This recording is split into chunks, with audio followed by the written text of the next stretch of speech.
La Asociación Eikasia de Filosofía presenta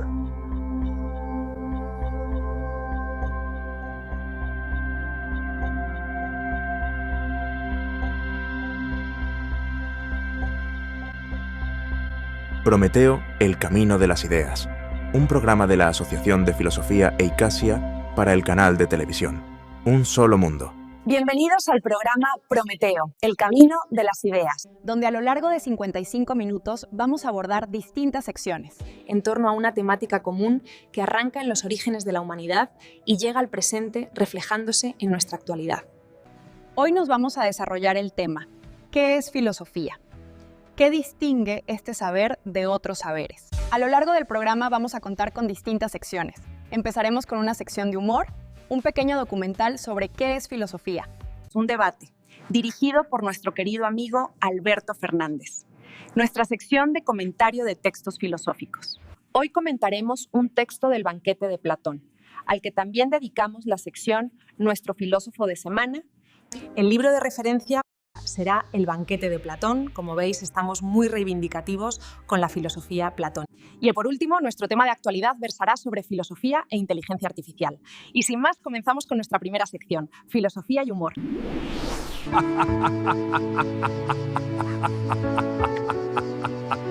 Padre, ¿qué es filosofía? Te pondré un ejemplo. Pienso, luego existo. ¿Y entonces? ¿Qué pasa conmigo? Y tú, Tales, que no sabes ver lo que tienes ante tus pies, ¿crees que vas a conocer las cosas del cielo?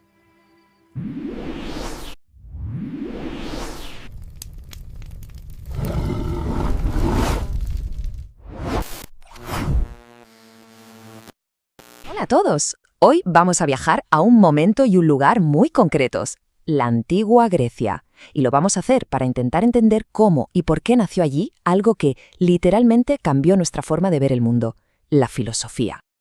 Y lo que me ha parecido fascinante del material que hemos analizado es que la respuesta fácil, esa que casi todo el mundo ha oído de un paso del mito a la razón, pues se queda cortísima. Es mucho más interesante. La misión que nos hemos propuesto hoy es desenredar esa madeja. Primero vamos a buscar esa chispa que lo encendió todo. Luego asistiremos al gran combate entre el mito y una nueva forma de ver la naturaleza. Después nos asomaremos a la cuna social que lo hizo posible. Intentaremos definir quién era esa nueva figura, el filósofo. Y por último veremos por qué todo esto nos sigue importando y mucho a día de hoy. Venga. Uno de los argumentos más sorprendentes es que la filosofía no nace de una gran revelación ni de un rechazo frontal al mito, sino de una actitud muy concreta. Y hay una palabra griega que no para de aparecer por todas partes, zaumathein. Blanda, ¿no? Como asombro o admiración.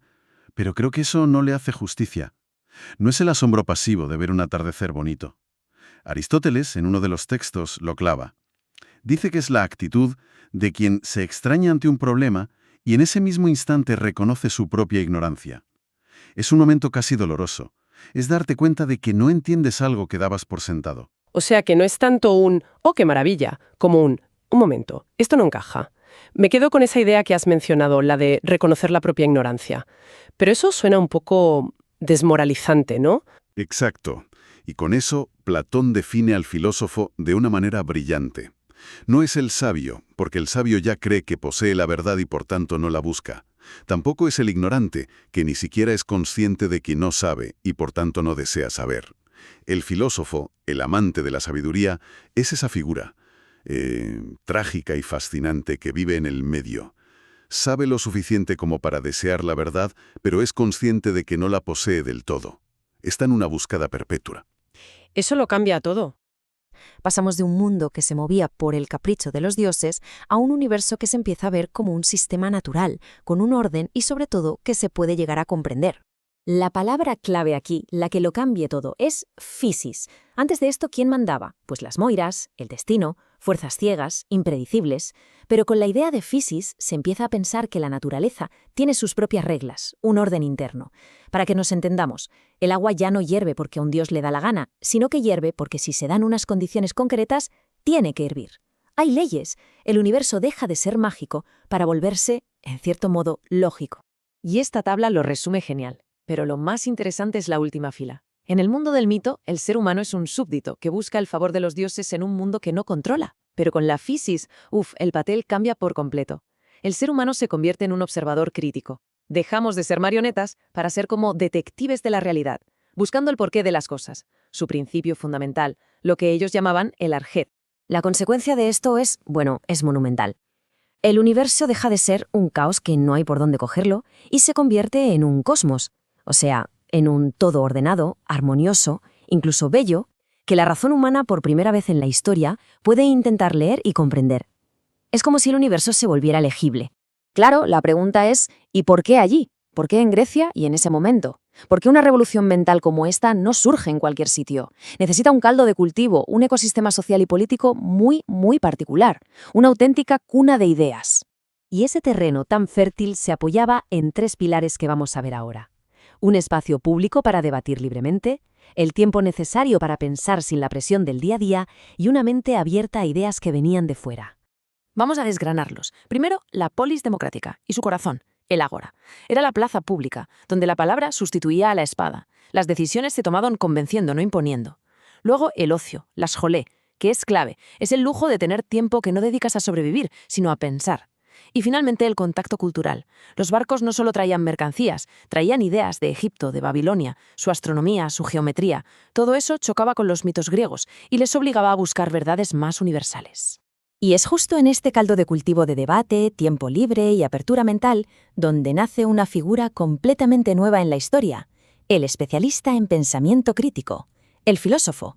Pero esta figura no apareció de la nada, fue un proceso. Primero Pitágoras le puso nombre. Luego los precursores, como Tales o Heráclito, fueron poniendo los cimientos. Más tarde la cosa explota en la Atenas del siglo V, con los socráticos y los sofistas debatiendo a tope sobre justicia y política.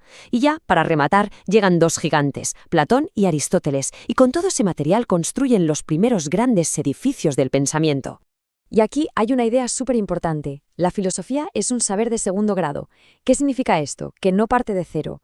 Un filósofo no es como un físico que mira por el telescopio, es más bien como un crítico que analiza las obras ya creadas, como la ciencia, la religión o la política, para entender sus principios y sus fallos. Y aquí llegamos a su función. El filósofo hace una especie de trituración de las ideas. Las coge, las somete a una crítica implacable, las pule, desmonta lo que es falso y busca su fundamento real. Es un trabajo de demolición y reconstrucción, pero con conceptos. Muy bien, todo esto pasó hace más de 2000 años, y la pregunta es obvia. ¿Y a nosotros, hoy, qué nos importa todo esto? Pues esta cita de Husserl da en el clavo. Dice que el pensamiento filosófico tiene una responsabilidad, ser el funcionario de la humanidad, que mantiene la conciencia lúcida de nuestra especie. Pensemos un segundo en lo que significa eso hoy, en un mundo de desinformación y prejuicios. Esta tarea es quizá más urgente que nunca. Esto quiere decir que la filosofía no es una colección de respuestas viejas en un museo, es una actividad, una práctica crítica que necesita ser reactivada constantemente, por cada persona en cada nuevo contexto. Así que el gran legado de los griegos no son sus respuestas, sino la herramienta que crearon para buscarlas, la razón crítica. Y esa es la herramienta más poderosa que tenemos para intentar construir una sociedad más justa y, sobre todo, para ser dueños de nuestro propio pensamiento. No se trata solo de recibir información, sino de ponerla en práctica. La propuesta es iniciar un diario filosófico para apuntar nuestros propios asombros, analizar las contradicciones de nuestro tiempo y ejercitar esa trituración de ideas. Porque el pensamiento crítico es, y siempre será, la mayor forma de libertad.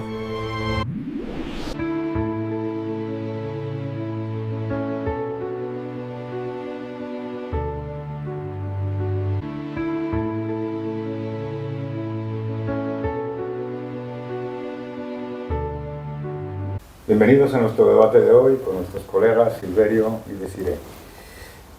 ¿En qué momento se le ocurrió a alguien empezar a hacer filosofía? La pregunta es curiosa, ¿verdad? Sí. Pues vamos a ver. En realidad estás preguntando quién es el protagonista de la filosofía y efectivamente eso está presuponiendo que es un sujeto, un individuo. Yo estaría de acuerdo, pero claro, hay que decir mucho más, porque un individuo solo no puede filosofar. Totalmente. Y sin el individuo tampoco se puede filosofar, tampoco nos vamos a ir la cultura, todo es la cultura y todo es la sociedad y el individuo es un simple moldeado. Entonces tenemos al individuo que tiene que reflexionar a un cierto nivel. ¿En qué momento? Pues entonces en la prehistoria. como la prehistoria. Sí, porque ese sujeto es el mismo sujeto que nosotros. Justo, que parece algo que a todos nos descoloca un poco, ¿no? Porque Sí, siempre sí. lo solemos encuadrar en la antigua Grecia Sí. y desde un plano Eso quizás es. como ya mucho más como lo que ponen los libros, ¿no? Pensamos siempre en figuras como Tales de Mileto, los presocráticos, pero yo creo que, como bien señalas, la pregunta y todo lo que lo engloba es muy interesante, porque Sí. luego además se relaciona mucho con toda esta idea del asombro, ¿no? Yo creo. Efectivamente, en lo que se refiere al sujeto está claro. Sí. El sujeto se asombra, reflexiona a un Exacto. cierto nivel, se hace preguntas más allá de lo puramente pragmático y de lo técnico, ¿no? Esto cómo funciona, sino se pregunta algo más, el sol, y se maravilla Sí. por el sol o se pregunta ¿y por qué Justo. el ciclo tal? Esas ideas ya las puede tener un sujeto. Sí. A eso hay que añadirle una sociedad funcionando a un cierto nivel. Y ahí estamos en un nivel de sociedad en el que tenga que haber escritura, ya para Sí. poder hablar de filosofía en esa sociedad a escala... Y una serie de características Sí. que le estén permitiendo a dicho individuo que pueda llegar a esa reflexión, ¿no? Que llegue a tener quizás esa concepción de lo que le está rodeando desde un plano que no simplemente sea una cuestión de cómo sobrevivo en el entorno, sino qué hace que yo esté aquí, ¿no? Y cómo reflexiono quizás de lo que, bueno, como tú bien has señalado. En donde las relaciones humanas en grupo y en sociedad... Buscar un sentido de la vida, quieres decir, ¿no? Sí. O un sentido de las cosas. Sí, o del cosmos y de todo aquello en lo que tú te estás, pues bueno, figurando como ser. ¿No crees que eso sería sobre todo fundamentalmente porque han ido madurando ciertas instituciones en la sociedad que van nucleando relaciones determinadas que posibilitan esas investigaciones? Está poniendo ya las condiciones para que la filosofía sea posible. Exactamente. Desde el punto de vista, lo que hacemos ahora como individuos es, con toda una tradición ya en marcha y todos unos aprendizajes, seguimos utilizando esos recursos que tenemos, intelectuales, de captar, de ver, de tener intuiciones potentes, de seguir una idea poderosa, tal. Y es en ese sentido, lógicamente, con toda la enculturación que hay, y con Exacto. todo el aprendizaje y con todas las instituciones que te atraviesan. Y ya no eres tú, eres tú como sujeto cultural, claro, y es la cultura la que está ahí funcionando fuerte. Una perspectiva interesante. Sí. Tú hablas de que el origen puede ser la prehistoria. No, para no dar la respuesta típica de, bueno, Sí. hasta Platón no se puede hablar propiamente tal, claro, porque es entonces, el ¿qué hay momento antes? La nada. madurativo Exactamente, máximo. sí. Que parece que tiene que haber ese paso del mito al logos, pero realmente sí. es algo que no es real, porque todo lo que hay anterior Es no una era... forma de sintetizar exactamente, un proceso exactamente, mucho más sí. Entonces complicado podríamos considerar que existiría filosofía al margen de la tradición helénica en otras formas de pensamiento, otras tradiciones de pensamiento, como la filosofía oriental. Sí, yo creo que por supuesto. De hecho, si solo nos ciñésemos a que existe ese tipo de pensamiento occidental, sería como decir que solo existe música si suena como Mozart o como Beethoven, ¿no? De alguna manera hay un paradigma mucho más amplio que lo rodea y, bueno, ejemplos pues hay muchos y, de hecho, la mayoría son bastante conocidos. Podemos pensar en figuras como Confucio, podemos pensar en otro tipo de... Lao Tse, Exactamente, sí, todo lo que tiene que ver con la filosofía Ubuntu. la filosofía Zen. Exactamente, sí. la filosofía andina y otras formas que, bueno, que de alguna manera están también una reflexión sobre la realidad, sobre el propio sujeto. Desde sobre... que no restan, sino que enriquecen. Exactamente, sí. Por ejemplo, los Upanishad, que hablan de la no dualidad, pues introducen un análisis muy difícil de entender, pero muy interesante, porque trata de borrar ese corte entre Claro. el yo y el sujeto y el objeto, el mundo y el sujeto, y trata de borrar el sujeto para que el sujeto haga un esfuerzo por considerarse mundo de alguna Exactamente. forma. Y luego, en ese borrado sí. es muy interesante para muchas cosas también, para no cometer los excesos del subjetivismo, del individualismo que la tradición occidental tal.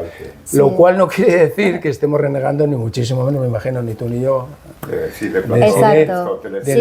Pero lo que dices es muy interesante, porque precisamente también la filosofía Ubuntu, como mencionaba antes, lo que hace también es que en vez de entender al individuo desde un plano en soledad o con esta perspectiva que es un poco más occidental, digamos, lo piensa desde un nosotros, ¿no? Y de cómo se relaciona desde un plano pues más relacional y más común a todo lo que le rodea. Entonces, pues rompe también un poco con este esquema que parte sobre todo de figuras como Descartes, con ese yo pienso, luego existo. Entonces, bueno, yo creo que es interesante tener en cuenta toda borrarlas del mapa, sí, por el mero hecho de que la filosofía griega y de tradición helénica haya remontado de la manera que hemos visto, que fundamentalmente es que ha construido unos sistemas que se han encadenado unos a otros, han entrado en una crítica y se han ido enriqueciendo. Ha sido una bola de nieve que ha crecido a unas dimensiones que otras tradiciones no han conseguido ese efecto tan no se han superior. Conseguido meter en la bola de nieve. Pero decir que las otras formas de filosofar no existen es excesivo, porque sí que hay ahí una producción de muchas cosas interesantes. Y sobre todo, si... digamos que no a lo mejor en teoría de la ciencia, porque precisamente han estado, pero por ejemplo la ética que es una reflexión sobre un campo determinado, pues la ética permite que muchas filosofías, sin estar en ese grado superior que alcanzó la filosofía griega, consigan efectos poderosos, ¿no? Confucio, Lao Tse, con sus sentencias, que son riquísimas, a ver quién va a negar que ahí hay una gran sabiduría condensada sobre lo que es la naturaleza humana o cómo debe comportarse. Sí. Luego, desde esta perspectiva, igual nos estamos empezando a librar un poco de ese San Benito que nos mantiene atados a esa idea de que la filosofía es una actividad de hombres blancos. Sí, con la barba y la túnica, ¿no? No de mujeres, y no de orientales o de... Sí, yo creo que en la actualidad, imagino que compartiréis esto, al final se está poniendo también de nuevo todo el foco en aquellas cuestiones que han estado un poco en los márgenes, ¿no? Se habla precisamente desde el plano que tiene que ver con el papel de la mujer a lo largo de la historia de la filosofía, que parece que aún ha existido o en dónde se encontraba, ¿no? Y bueno, son muchos los nombres de los que podemos hacer aquí ahora alusión, más allá de Hipatia, está Simone de Beauvoir, está Hannah Arendt. Desde la actualidad también podemos hacer alusión a figuras como Donna Haraway, Martha Nussbaum. Entonces, bueno, claro que no es solo una actividad que está encadenada en este sujeto de hombre blanco, ¿no? Existe y de hecho debe existir mucha más filosofía que tenga y que ponga de nuevo también a colación pues todas estas cuestiones. No sé cómo lo ves tú, pero bueno. Sí, a ver, el resultado de hombre y blanco es un resultado de un montón de condicionantes históricos que se han conjuntado para que ese sea el protagonista visible y principal, ¿no? y real, todo, no vamos a negarlo. Pero eso no quiere decir que los demás hayan quedado borrados del mapa desde siempre, porque hay muchos casos. Claro.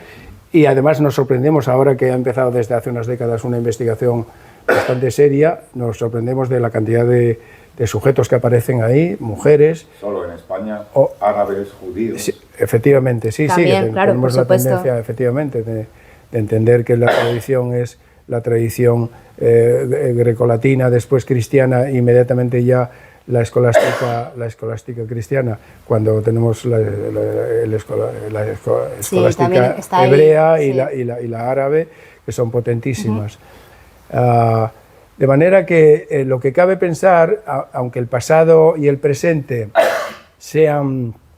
hayan sido de esta manera, lo que cabe pensar es que en la medida en que estamos en un mundo ya globalizado o un cierre antropológico de la Tierra ya, en donde cualquiera puede acceder a cualquier cosa de cualquier otra cultura, ¿no? Los círculos culturales están tan interconectados que alguien de África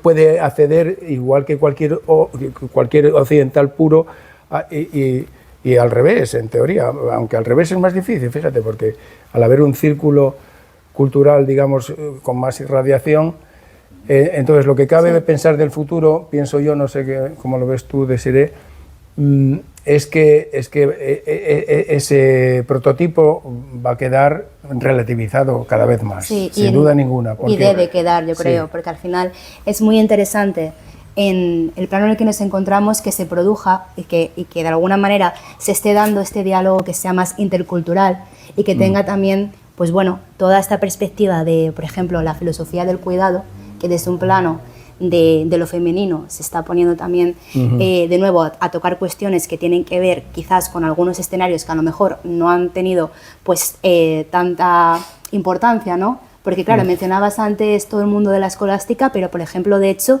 también durante ese periodo la filosofía en manos de la mujer se producía, ¿no? Está el caso, por ejemplo, de los conventos, todas estas cuestiones con figuras también, aludía antes algunas, pero también aquí podemos hacer pues eco de no sé, de Teresa de Ávila, sí, exacto, sí, que es de un caso muy Hildegarda ejemplar. de Bingen, sí, y todas estas cuestiones. Mujer, ¿no? que sobre todo desarrolla unas ideas religiosas, místicas, sí. pero que están ahí alimentadas por una filosofía ambiente y una relación entre la filosofía y la religión, claro. y que bueno, que es un pensamiento muy llamativo y que lleva al límite unas ciertas ideas, y ese llevar al límite ya es filosofar en sí mismo. Exactamente, también. Y no es una persona, sí. digamos, con su barba y su, papel, ¿no? Como decíamos al principio. Pero de nuevo, encuadrándolo con lo que estábamos comentando, sí, o sea, yo creo que cuando se está produciendo este diálogo que es como más masivo, ¿no? Que estamos teniendo en cuenta, pues eso, el papel de la mujer,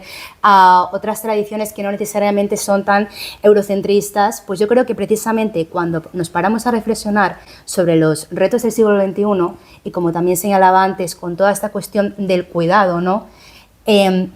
O de aspectos más ligados a la tecnología, de aspectos más ligados a cuestiones transhumanísticas, yo creo que tener en cuenta toda esta perspectiva que de alguna manera englobe toda la posibilidad de sujeto que se da en la realidad misma, hace que la propia actividad filosófica esté ya desplegando muchísimas más formas de tenerla en cuenta y desarrollarla, que muchas veces pues no se han dado por toda la cuestión que han vuelto en la propia actividad y la propia historia filosófica durante siglos, ¿no? Y quizás esto es lo interesante, ¿no? Sí, si te he entendido bien, es que la filosofía tendría la capacidad de producir nuevas relaciones por efecto de un cierto nivel de exigencia. Pues muchas gracias, Desiree, Silverio. Cerramos aquí el debate, pero desde luego no cerramos la conversación, porque los temas dan para mucho más. Bien, pedimos por hoy.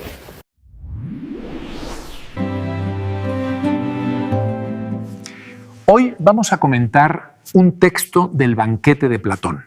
Hoy vamos a comentar un fragmento de la obra Symposium, El Banquete, de Platón, concretamente los párrafos 203d a 204c, siguiendo la paginación clásica de Estepanos, que utilizan todas las traducciones que se precien. Existen múltiples formas de realizar un comentario, según los intereses que se tengan. Aunque a lo largo de esta sección, en programas sucesivos, abordaremos otras formas de comentario, hoy vamos a centrarnos, en líneas generales, en la siguiente estructura: lectura y comprensión del texto, análisis, síntesis, conclusión. Primera parte: lectura y comprensión del texto. Para la comprensión de un texto te aconsejamos realizar al menos 2 lecturas. En primer lugar, una primera lectura rápida para entender el texto en su conjunto y extraer la idea principal. Nuestra única finalidad es llegar al final del fragmento y proponer un título o referencia general. Procedemos a leer el texto. La cosa es como sigue. Ninguno de los dioses ama la sabiduría ni desea ser sabio, porque ya lo es, como tampoco ama la sabiduría cualquier otro que sea sabio. Por otro lado, los ignorantes ni aman la sabiduría ni desean hacerse sabios.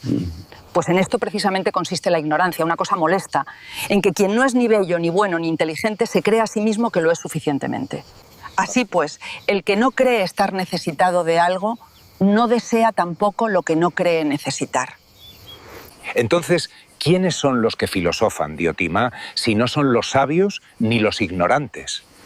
Claro es ya, incluso para un niño, que son los intermedios entre los unos y los otros, entre los cuales estará también Eros. Pues es la sabiduría una de las cosas más bellas, y Eros es amor respecto de lo bello, de suerte que es necesario que Eros sea filósofo, y, por ser filósofo, algo intermedio entre el sabio y el ignorante.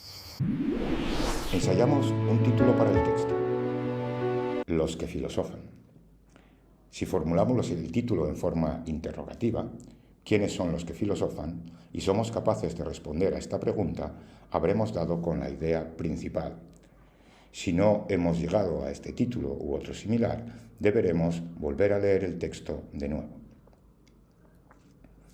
Segunda parte: análisis.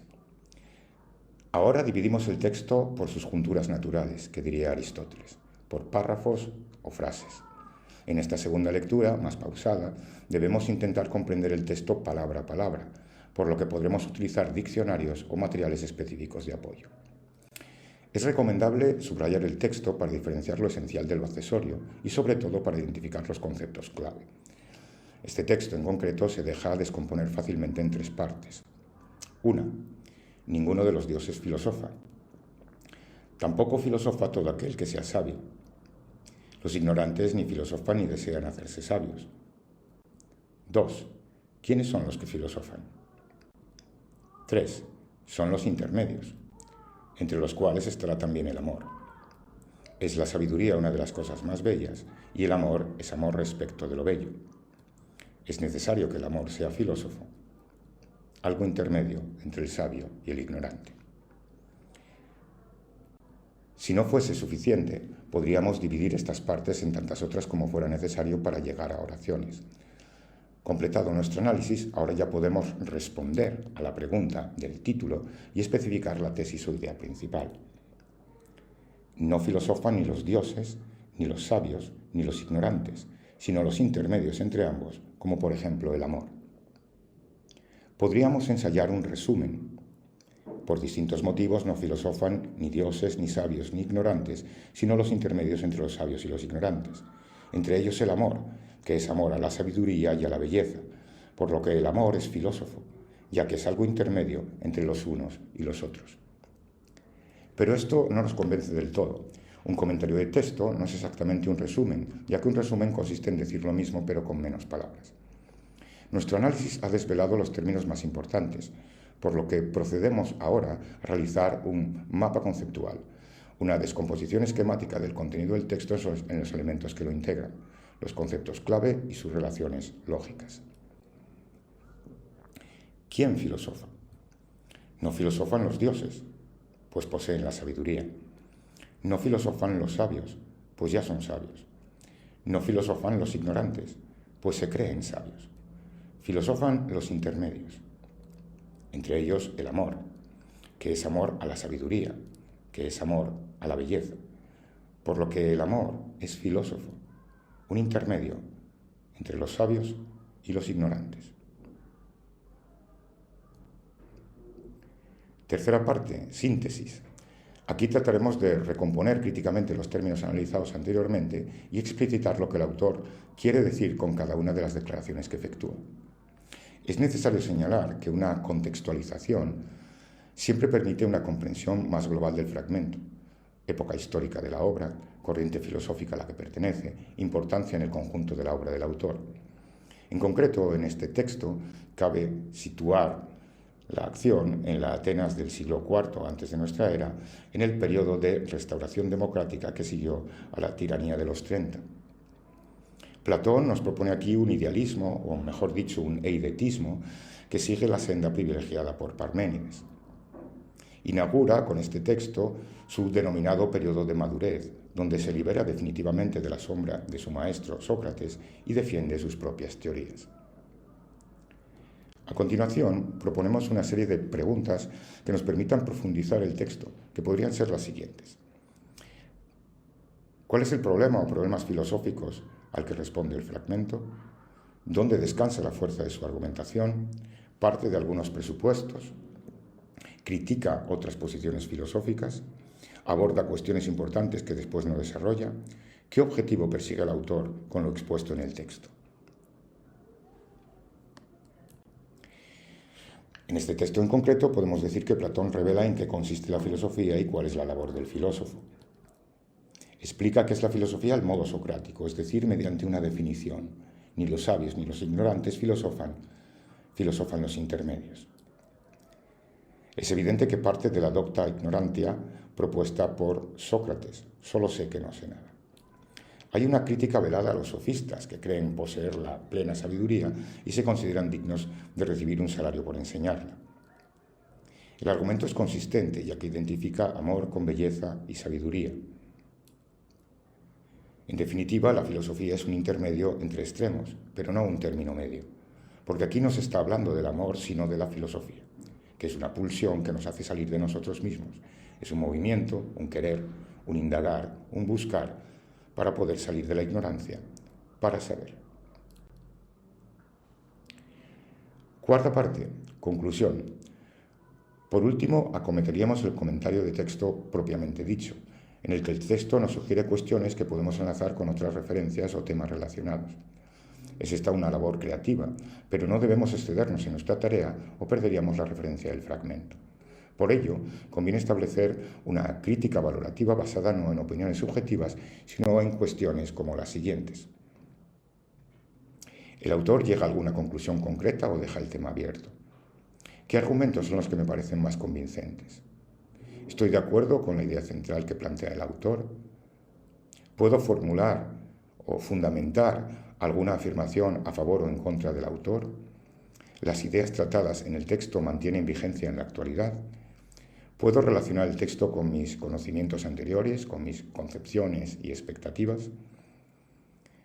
Este último momento se los dejamos al espectador. Si no te consideras ni sabio ni ignorante, es hora de que comiences a filosofar.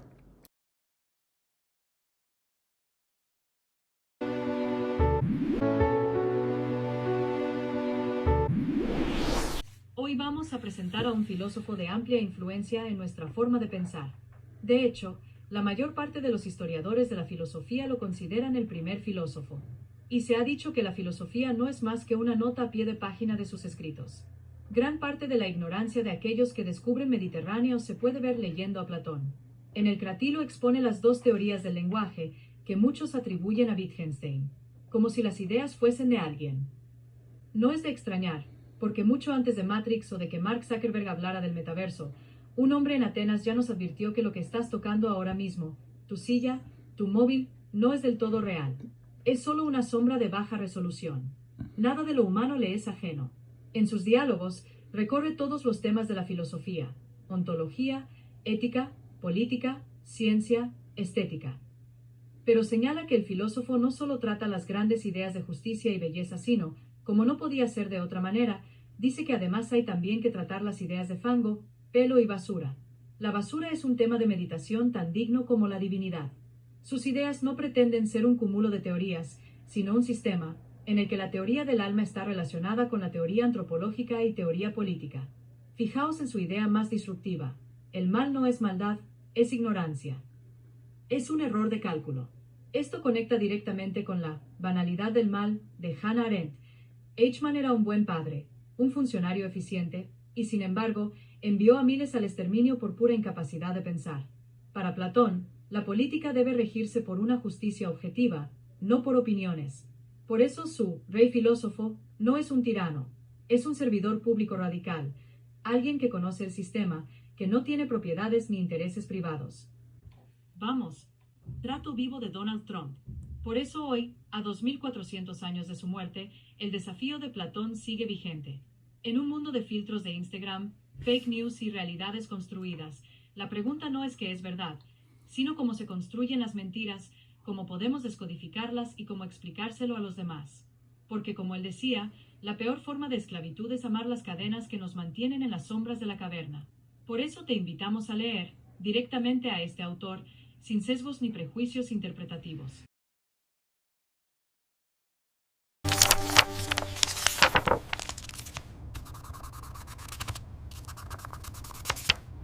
Hoy vamos a presentar El banquete de Platón. A diferencia de otros autores antiguos, las obras de Platón han llegado íntegramente a nosotros. Los manuscritos más antiguos datan de los inicios de la era cristiana, organizados en tetralogías por trasilo. Permitidme la pedantería, pero durante siglos la custodia de estos textos pasó a los monasterios, donde a veces se borraban textos clásicos para reutilizar el pergamino, lo que llamamos palimpsestos. Y no fue hasta 1483 que Marsilio Ficino publicó la primera edición impresa en latín, permitiendo que la obra de Platón saliera del aislamiento monástico.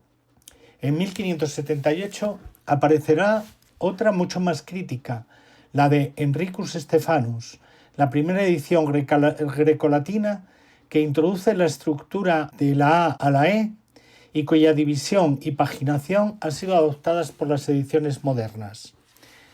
El banquete es lo que podríamos considerar una obra de madurez. Hay que situarlo entre las obras importantes de este periodo, como la República, el Fedón y el Fedro.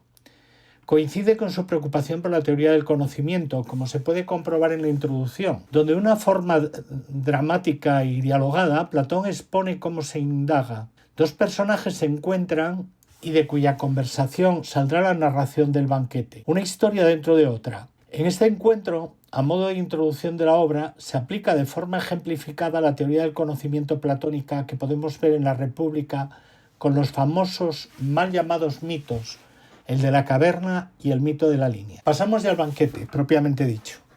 Este comienza a narrar después de la comida, en la parte que los comensales dedican a las actividades lúdicas. En este caso deciden hablar sobre Eros. No se trata del amor, como intérpretes poco avispados han señalado. Lo que Platón va a tratar de explicar es qué es filosofía, el método filosófico y cómo es el filósofo.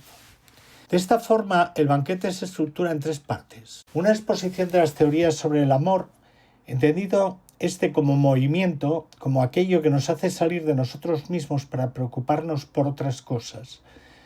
Se estudia lo que dice Homero y el mito, pero también la medicina. El teatro expone su concepción mediante el mito de la media naranja expuesto por Aristófanes. Así llegamos a la segunda parte, en la que Sócrates, a través de Diotima, una prostituta, señala que estas concepciones están equivocadas. Para saber qué es algo hay que ir a sus orígenes. Así, a través del mito del nacimiento de Eros, Platón explica cómo funciona la dialéctica.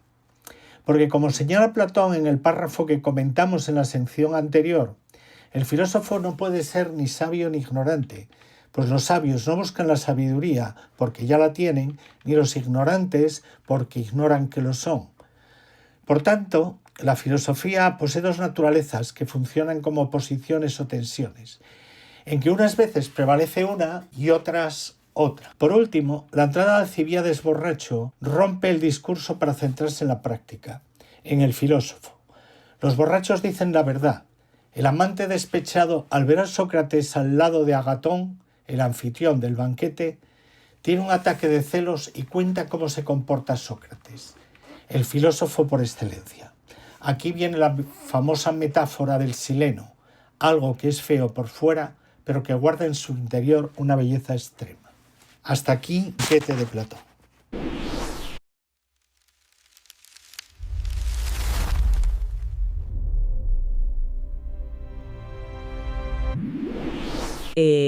Hola, damos la bienvenida a una nueva inmersión profunda. Quienes ya siguen este espacio saben bien cuál es, nuestra dinámica habitual. Tomamos una pila de fuentes, ya sean textos académicos densos o artículos que están marcando tendencia, y extraemos ese conocimiento clave para entender un poco mejor el mundo.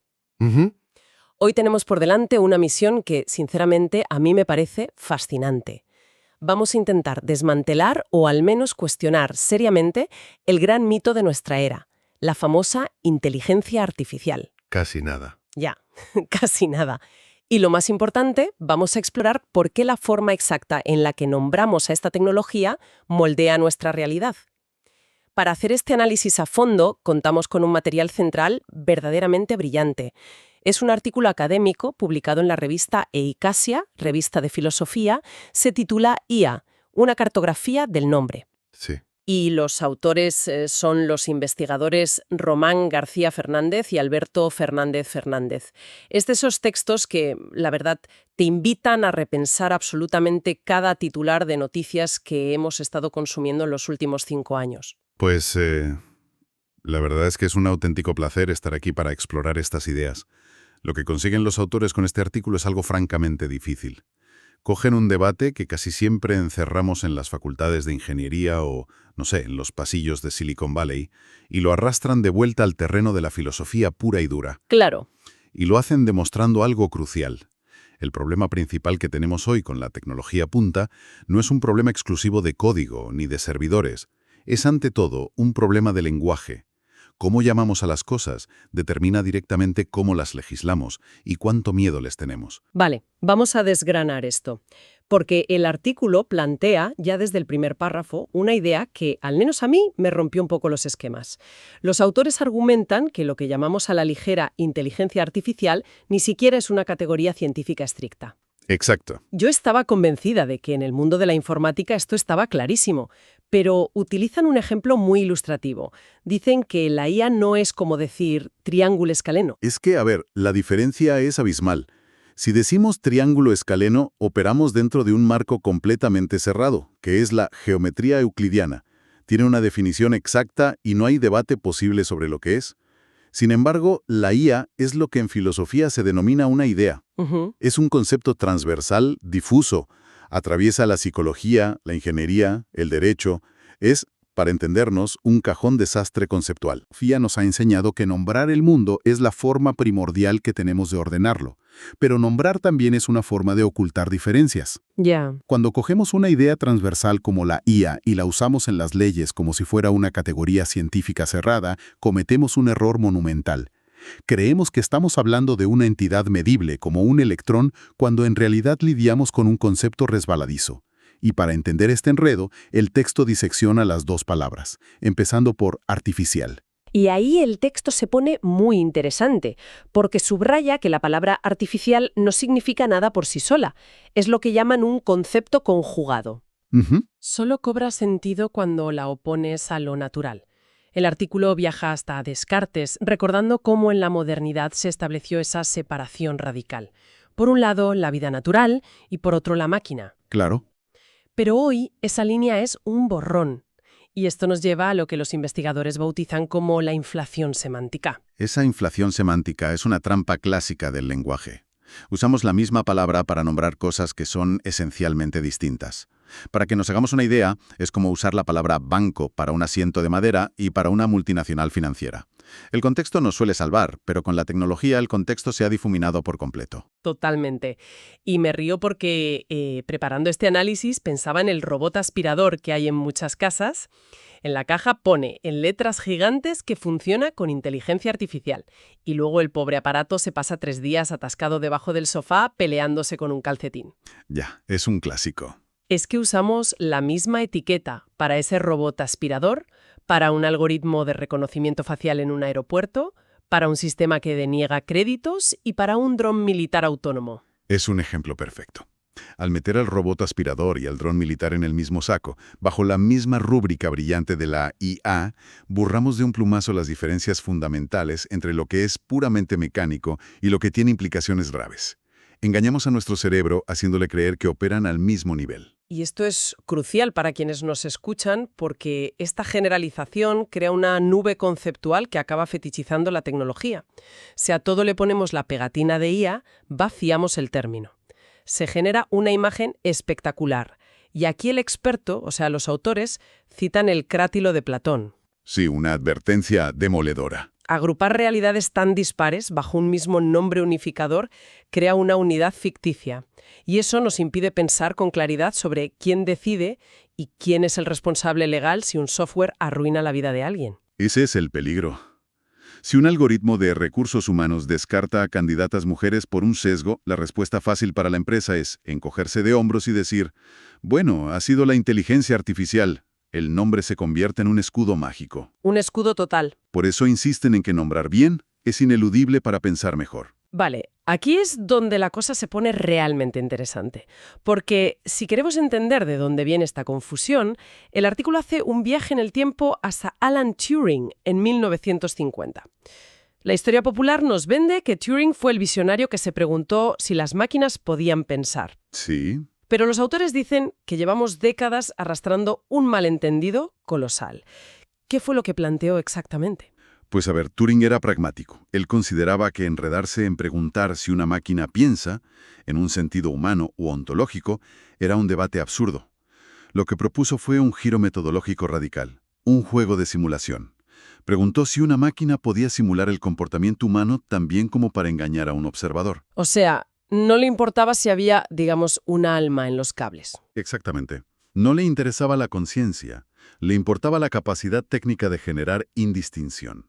El objetivo del test de Turing siempre fue la simulación perfecta, el engaño. Claro. Y el artículo utiliza un recurso cultural buenísimo para ilustrar esto. La película Ex Machina, de 2015. Magnífica película. Totalmente. En la cinta, un programador le hace el test de Turing a un androide llamada Ava. Pero a la luz de esto, ¿qué evalúa realmente el protagonista? Si nos fijamos en la trama, no busca si Ava tiene sufrimiento verdadero.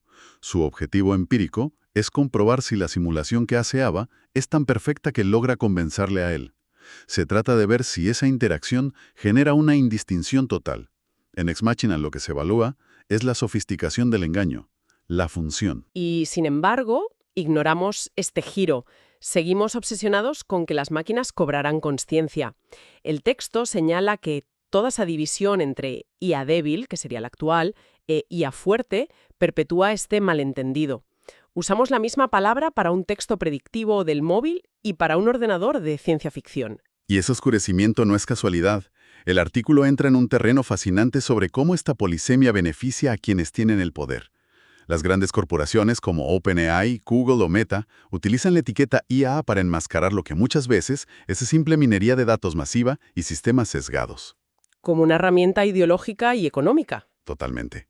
Detrás de la magia suele haber sistemas estadísticos y opacidad. Y hablando de narrativas corporativas, las fuentes exponen de forma imparcial el caso reciente del proyecto DeepSeek, un caso que parece haber sacudido a la industria, con lo que para los gigantes es calderilla.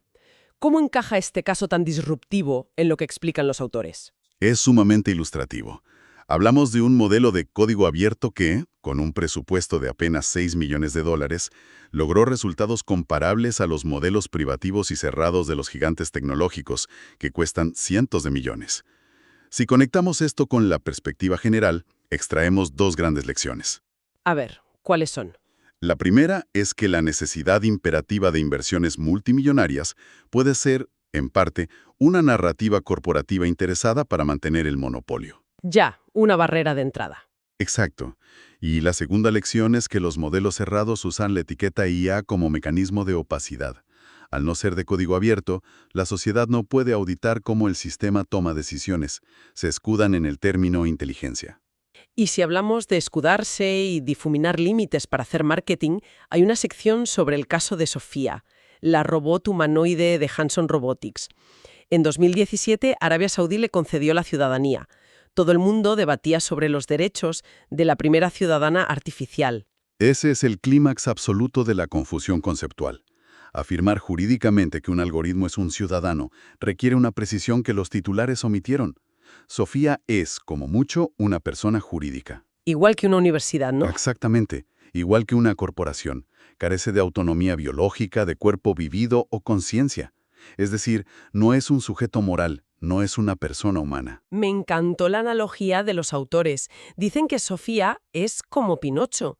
No tiene sexo y, lo más inquietante, está diseñada para poder mentir y simular emociones. Y para entender el peligro social de esto, el experto, el filósofo Gustavo Bueno, introdujo un marco llamado el espacio antropológico. Divide nuestra relación con la realidad en 3 ejes. A ver, vamos a bajar esto a tierra para quienes nos escuchan. ¿Cuáles son esos ejes? Pues mira, el primer eje es el eje radial. Es nuestra relación con herramientas y máquinas, desde el telar de Jacquard hasta un motor. Luego está el eje circular, que son las relaciones humanas, los derechos, la sociedad. Y el eje angular, que describe la interacción con entidades no humanas pero con voluntad, como interactuar con animales o entidades divinas. Vale, entonces un ordenador tradicional es claramente del eje radial. Correcto.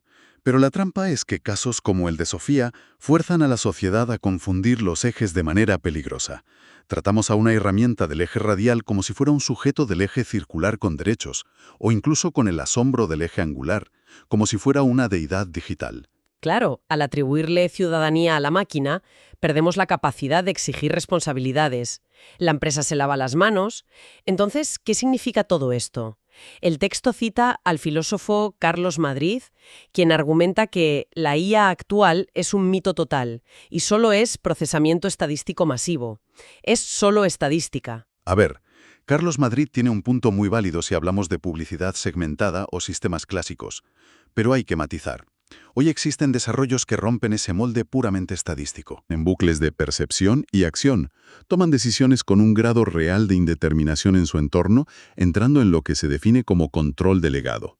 Y ante esta realidad, los autores lanzan su gran propuesta final. La solución para cartografiar el futuro. Proponen dejar de usar el término inteligencia artificial. Sugieren distinguir entre SAO, es decir, sistemas asistidos por ordenador, para las herramientas cerradas. Y para las máquinas avanzadas de las que acabamos de hablar, proponen MAA, sistemas de aprendizaje autónomo, o bien CODE, sistemas de control delegado. Fíjate que al usar esto borramos la suposición mágica de que hay un sujeto pensante. Es un cambio de paradigma brutal. Pasar de adorar a la IA a auditar un simple sistema asistido por ordenador. Queda clarísimo que nombrar bien es pensar mejor. Abandonar el mito totalizador permite exigir responsabilidades claras a las empresas y evitar tanto el pánico apocalíptico como la adoración ciega. Absolutamente. Y me gustaría concluir con una reflexión que se desprende de la analogía de Turing. Un pensamiento provocador final para que nuestra audiencia lo mastique por su cuenta. Adelante.